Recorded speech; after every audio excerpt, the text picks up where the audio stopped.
কয়েকশো দিন ধরে হাজার হাজার শিক্ষক শিক্ষিকা আশা নিয়ে বসেছিল তারা তাদের বাতিল হয়ে যাওয়া চাকরি ফিরে পাবে, যাতে করে কারো সংসার চলবে, কারো বাবা মায়ের ঔষধ আনতে হবে, আর কারোরও বা ইচ্ছে ছিল ছেলে মেয়েকে লেখাপড়া শিখিয়ে মানুষের মতো মানুষ তৈরি করবে। কিন্তু যখন সুপ্রিম কোর্টের রায় বেরিয়ে এলো তখন পুরো আকাশ ভেঙে পড়লো এই 26,000 শিক্ষক শিক্ষিকার উপর। কোর্ট একবারে জানিয়ে দিল তাদের চাকরি আর নেই। কেন বাতিল করা হলো চাকরি, আর কি এমন হয়েছিল যার কারণে এইসব চাকরি নিয়েও কোর্ট অব্দি যেতে হয়েছিল, তা আবার ফল বেরিয়ে এলো মারাত্মক। চলুন জানি আজকের এই ভিডিওতে খুবই সাধারণ ভাষায় আর সহজভাবে। 2016 সালে পশ্চিমবঙ্গের এসএসসি একটা নোটিশ জারি করে যার সুবিধার্থে 25,753 জন চাকরি পায়। কিন্তু এর মধ্যে ছিল কিছু যোগ্য প্রার্থী আর কিছু অযোগ্য প্রার্থী। এখানে অযোগ্য বলতে তাদের বলা হচ্ছে যারা হয়তো পরীক্ষায় পাশ করতে পারেনি, আর না হয় পরীক্ষা দেয়নি, শুধু দিয়েছে উপর মহলে লক্ষ লক্ষ টাকা। কিন্তু আজ তার মাসুল দিতে হচ্ছে এইসব যোগ্য মানুষকে। দেখুন, যারা টাকা দিয়ে চাকরি পেয়েছে তাদের অতটা দোষ দেওয়া উচিত হবে না, যতটা দোষ হলো যারা টাকা নিয়ে চাকরি দিয়েছিল। আপনি কি মনে করছেন এর পেছনে বড় কোনো রাঘব বোয়াল নেই? তাহলে আপনি ভুল ভাবছেন। মনে পড়ে 23শে জুলাই 2022 সালের কথা, যেখানে পার্থ চ্যাটার্জির বান্ধবীর ঘরের খাটের তলা থেকে বার করে আনা হয় কয়েক কোটি টাকা, আর সাথে ছিল 5 কিলো সোনা। ভাবুন তো, শিক্ষামন্ত্রী যদি এইভাবে দুর্নীতি করে থাকে তাহলে যেসব দালালরা সর্বদা দুর্নীতি করে বেড়ায় তারা কতখানি বিপদে ফেলেছিল এই যোগ্য মানুষগুলোকে।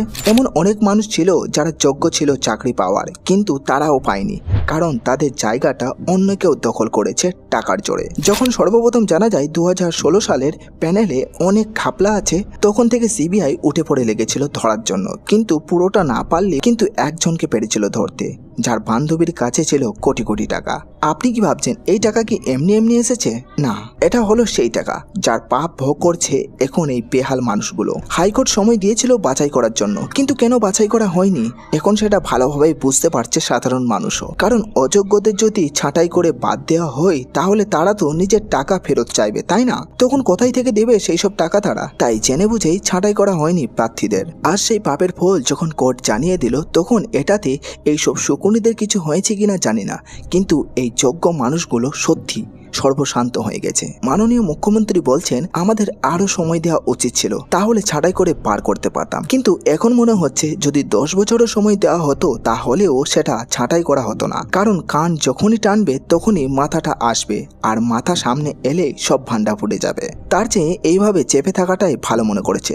সুপ্রিম কোর্ট জানিয়েছে 3 মাস পরে আবার পুনরায় পরীক্ষা দিয়ে প্রার্থীরা যুক্ত হতে পারবে। আপনি বলুন তো, সর্বশান্ত হারা মানুষগুলো কি আর আগের মতো পরীক্ষা দিতে পারবে? এমন তো হতে পারে 2016-তে যারা জেনুইনলি পাস করেছিল তারা কোনো এক ছোট্ট ভুলে যদি এইবার পাস করতে না পারে তাহলে তাদের কি হবে? এতদিন চাকরি করে যে মাইনেটা পেয়েছিল তারা নিশ্চয়ই সেটা ঘরে আলমারিতে ভরে রাখেনি, তারা সেটা অবশ্যই খরচ করে দিয়েছে এবং ট্যাক্সও দিয়েছে সরকারকে। কিন্তু কোর্ট জানিয়েছে সেই টাকায় ফেরত দিতে হবে, তাও আবার 12% ইন্টারেস্ট সহ।